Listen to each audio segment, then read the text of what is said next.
Hey guys, welcome back to this channel. In this video, I'll be showing you guys how you can get bottom lashes on Dress to Impress.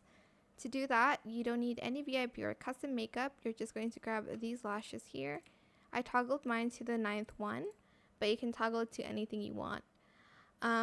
So for the position, Y at 0.51 and the Z at 0.46. Then you're going to rotate the Z to 0.75.